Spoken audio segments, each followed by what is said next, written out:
All right. Court is calling People versus Brendan Troutman in 25 CR 2239. If I can have appearances. Holly Spees for the people.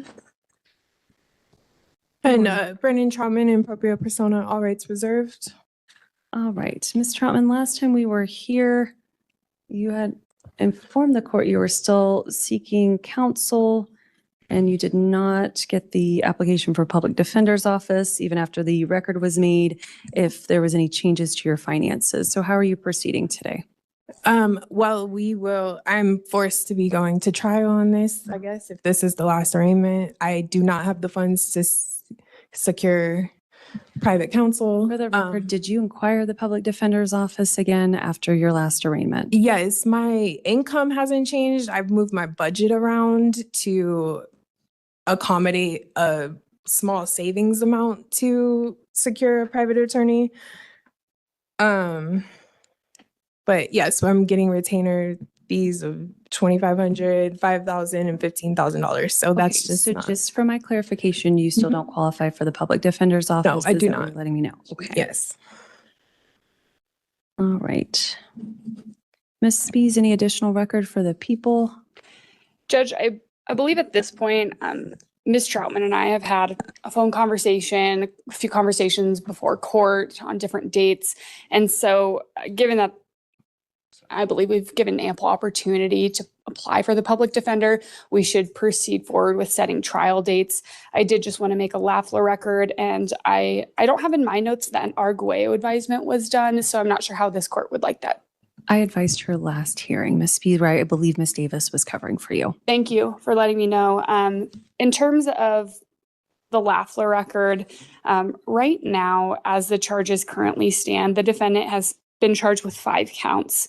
Count 1 is F for assault in the second degree strangulation, and count 2 is F for kidnapping, seize, carry. Count 3 and 4 and 5 are all misdemeanor counts. Count 3 is assault in the third degree, and count 4 and 5 are misdemeanor 1 or child abuse, and count 5 is misdemeanor 2, child abuse. I met with Ms. Troutman in the disposition room before court today and inquired if she wanted an offer. She said no, she did not want an offer and she would proceed to trial. Given that, I just wanted to put on the record that if Ms. Troutman wanted an offer, what we have VRA compliance for is M1 assault in the third degree and M1 child abuse for a dismissal of all felony counts and the remaining misdemeanor count with an agreement to probation. Thank you for that. Do you understand that that would be the offer if you were interested in hearing an offer from the district attorney's office, Ms. Troutman? Yes, I heard what she said. And I do get that that would be the offer she would be extending to me should I choose. Okay. And are you accepting that offer today? No, I am not. All right. The court will enter a not guilty plea. We will set this for a pretrial conference. I'm going to set this on my next docket day of May 26th. Ms. Spees, is that clear for you? May I have one moment, Your Honor? Sure. I also have 2 things that I need to put on the record. Okay, hold on just a moment. Did you say May, Your Honor? Or I did. In 2 weeks? May 26th. Yes, I can accept that. Okay. All right, that's in 2 weeks. Ms. Troutman, morning or afternoon? Afternoon will work. You're saying, is this pretrial? What is this? Pretrial conference is when you clear dates for motions, hearing, and a jury trial. Okay. Speedy trial will run from today as I have entered a not guilty plea on your behalf. Speedy trial 6 months. We will set motions, jury trial, as well as a plea cutoff within that time. So I do want to put for the record, I have to request an ADA advocate for this because I am not formally trained in law. That puts me at a huge disability with moving forward with this case. Secondly, at pretrial, do I have to, is that when I would have to have all motions for suppression and stuff in? No, that's when I set the motions date. Okay. And those would be due 30 days prior to the motions hearing. Okay. Also, Am I allowed to put what I need to put on the record right now? Or do you want me to wait? Go ahead. Okay. I just want to draw attention to my notice of intent for seeking redress, my right to redress, actually. For the record, God-given right for motherhood was violated, amendment violations, compelled being a witness against myself, clear evidence of investigation practices operating from a presumption of guilt, abuse of process, judicial misconduct, prosecutorial misconduct, trespass, assault and batter, and wrongful imprisonment. And I will be seeking redress in accordance with the Supreme Court ruling Trezevant versus City of Tampa, and the fee schedule that is currently on record with the Denver County Clerk of Record. In accordance with 42 USC 1983, 18 USC 241, and 18 USC 242. Notice is given. All right. Pre-trial is set in 2 weeks. You're indicating afternoon setting. I can do a 2:30 if that clears with Ms. Spies. Judge, I am in a motions and status conference at 1:00 in Division 500. We've already had a motions hearing, so I don't think it would take too long. But I fear if it goes past an hour and a half, then I may make this court late. How about I do an 11 a.m.? Can you do an 11 a.m.? 11, yeah, that would work. I can accept that. Thank Okay. you. All right, Ms. Troutman, I will see you back on May 26th in this courtroom at 11 a.m. for a pretrial conference. The parties I do provide dates for jury trials and motions if you can clear that before I call the case. Yes, Judge. All right, Okay. we'll be in recess. Mr. Locke, is that you? I can't hear you or see you, but I guess that is Yes, you. Your Honor. Okay. Can you hear me? I see myself. Okay. I swear that you were put on this I might have to refresh. GS. Yeah, I can't pull it up on my computer. Oh, there we go. Okay. There we go. All right. We'll go on the record in the matter 26 GF89, group file of Ryan Locke. Appearances are we have. After handling a separate criminal matter, the court turns to a defendant seeking a reduction in bail. What begins as a routine request quickly becomes a test of credibility, as the judge weighs whether to trust promises made in open court. If you enjoy courtroom breakdowns like this, be sure to like the video and subscribe for more real courtroom moments. The Assistant District Attorney appearing by video conferencing. We have Mr. Locke appearing by video with approval of in custody in Burnett County Jail. Mr. Locke was arrested a couple days ago. Bail was set at $500 cash with certain conditions.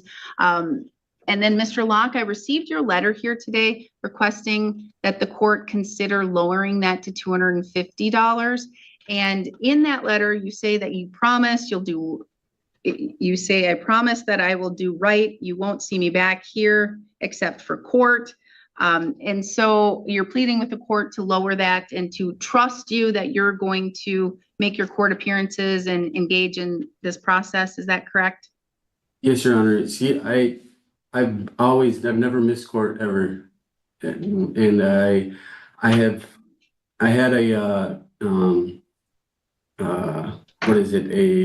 an interview today for a job that is in walking distance from where I'm living in Spooner. And I was not able to make that today, but I was hoping to get out so that I was able to call them today back and say, hey, I'm sorry about communication, but I'm very, very interested in that job. Is there a chance that I can still get it? Because I've been looking for work and it's been tough.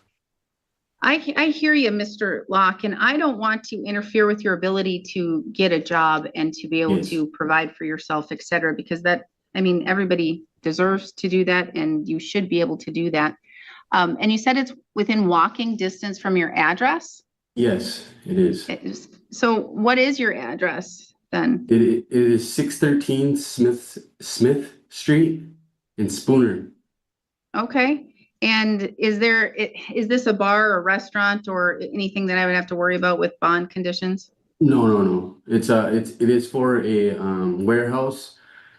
It's tenant, TENT or something, TENENT or something.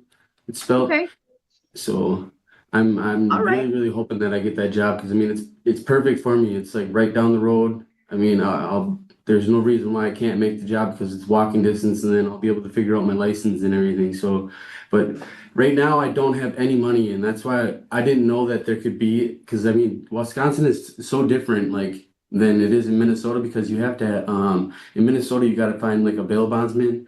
See, I didn't know that there could be a signature bond to where you don't have to pay anything to get out. So that would be awesome if I wouldn't have to pay anything because I can't even afford anything right now. That's why I was hoping to get a job so that I was able to, Well, Mr. Locke, the reason why the court put cash on as bail in this Yes. case is because you have the open Polk County case. And in this new incident, that would be allegations that you violated your conditions of the Polk County bail. Yes. So then that raises concern for this court that are you going to make your court appearances? Are you going to follow the court's conditions, et cetera? So are you telling me here today that you're promising in open court here, you're going to, if charges are filed, you're going to abide by that and you're going to come to court? And I may allow Zoom too, because especially if you don't have a driver's license, I Yes. don't want you to drive if you don't have a license. And quite honestly, I want you to get your driver's license. Thank you. And I want to give you time to do that if that's something that we're Thank going to you. deal with in my case. And so Yes. I will do that. I'll let you know that. Thank you. So if you're telling the court and you are telling me the truth, Yes, I promise. okay, then what I will do is because I don't want to stand in the way of a job and getting a driver's license, et cetera. Well, Thank first, you so does much. state want to make any statement, any argument? State has no position on this, Your Honor. Okay, so I'm going to believe you here. Thank Okay, you Mr. so Locke? much. And I'm going to trust you.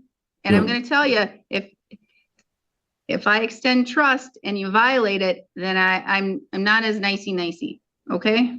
I appreciate it so much.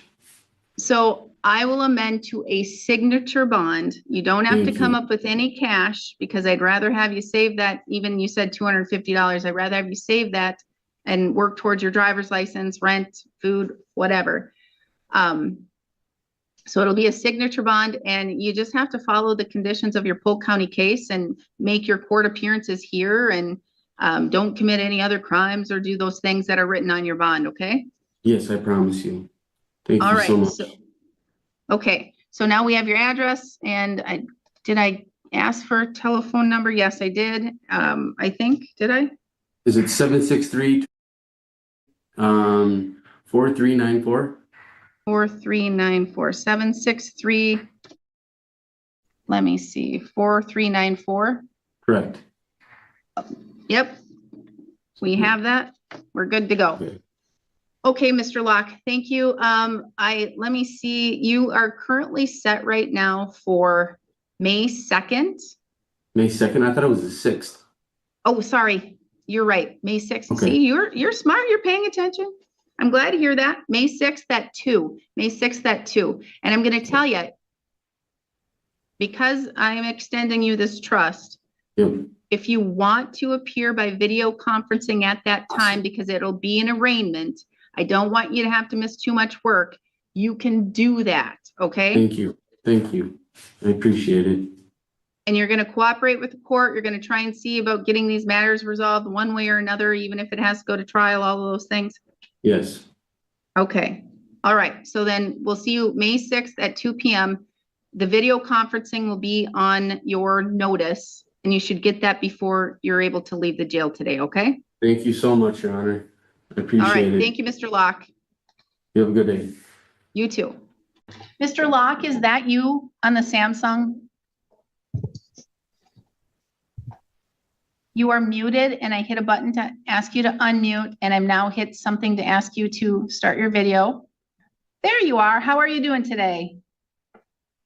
Are you Mr. Locke? I don't know what's going on. I should be in there. I will hit a button again to ask you to unmute. There. There we go. All right. Are you Hear me? Mr. Locke? Ryan? Are you Ryan? Because I'm going to tell you, I need to understand who you are, because when I saw you at the last hearing, you were in custody and you were really, really tiny. So I need to be able to. The tone of the hearing changes dramatically here.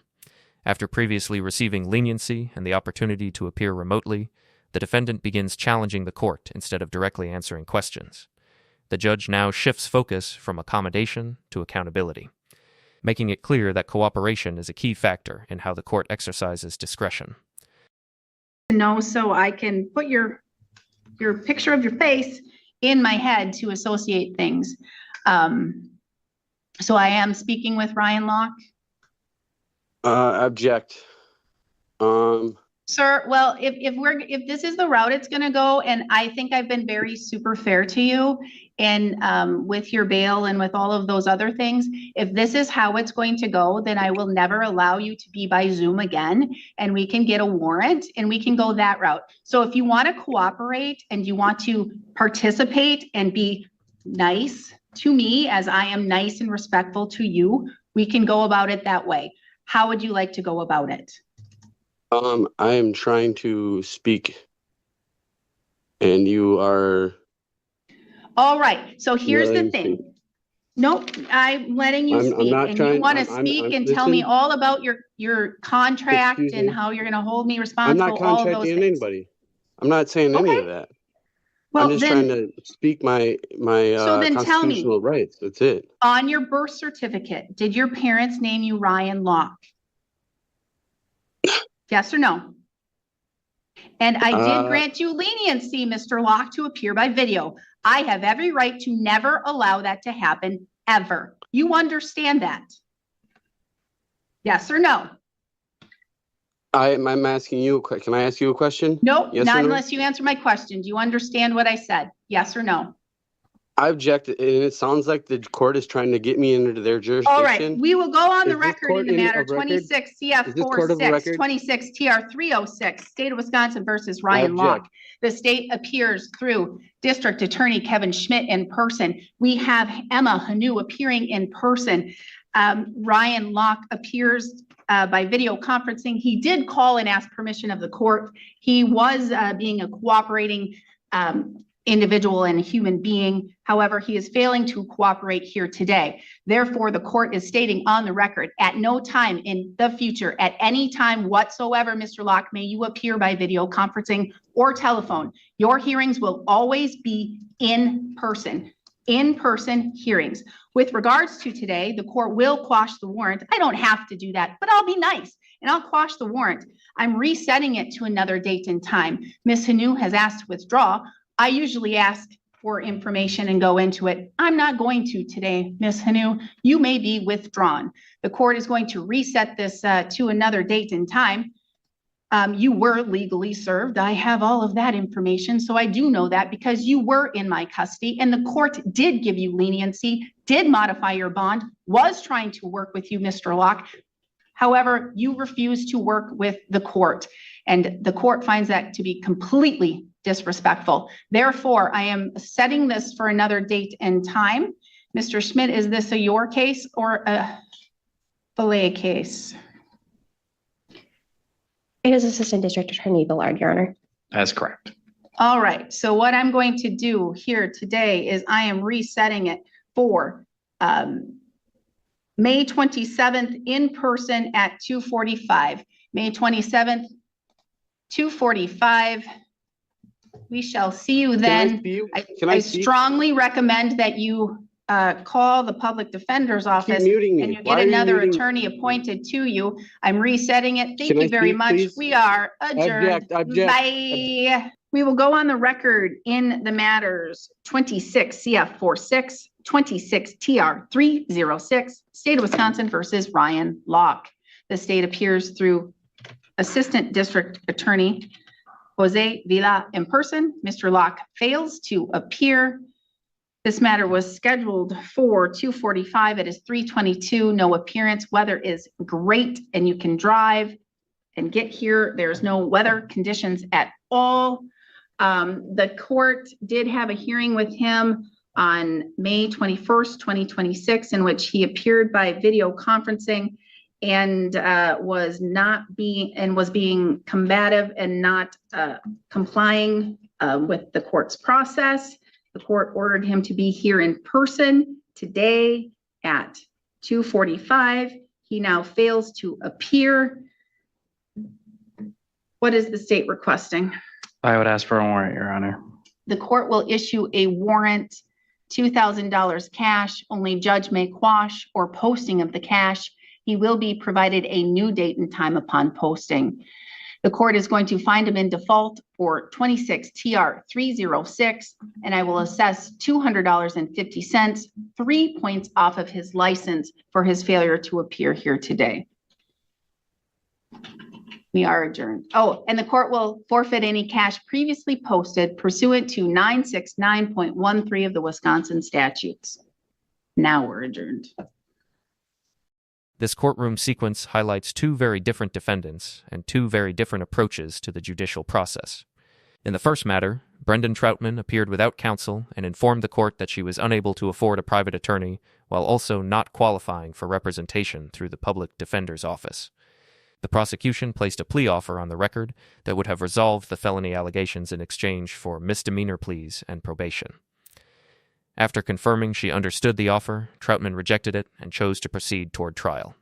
The court entered a not guilty plea on her behalf, scheduled a pretrial conference, and outlined the upcoming deadlines for motions and trial preparation. Before the hearing concluded, Troutman attempted to place numerous constitutional and civil rights objections on the record, signaling that she intended to challenge multiple aspects of the case moving forward. The second matter centered on Ryan Lukash. Initially, Lukash appeared before the court seeking a reduction in bail. He emphasized his need for employment, assured the judge he would comply with court orders, and repeatedly promised that he would appear for future hearings. Believing those assurances, the judge reduced the cash bond requirement and converted it to a signature bond, giving Lukash an opportunity to move forward without posting money. However, that trust quickly unraveled. During a later hearing, Lukash became argumentative and resisted answering straightforward questions from the court. The judge responded by revoking the privilege of future video appearances and ordering all subsequent hearings to be conducted in person. The situation worsened when Lukash failed to appear at the next scheduled hearing despite a direct court order requiring his attendance.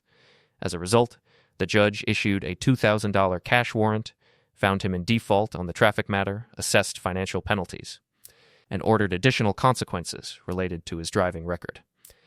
The overarching lesson from these hearings is straightforward. Courts often provide opportunities and accommodations, but those opportunities depend heavily on cooperation, credibility, and compliance with court orders. If you enjoyed this courtroom breakdown, be sure to like the video, subscribe to the channel, and share your thoughts in the comments below.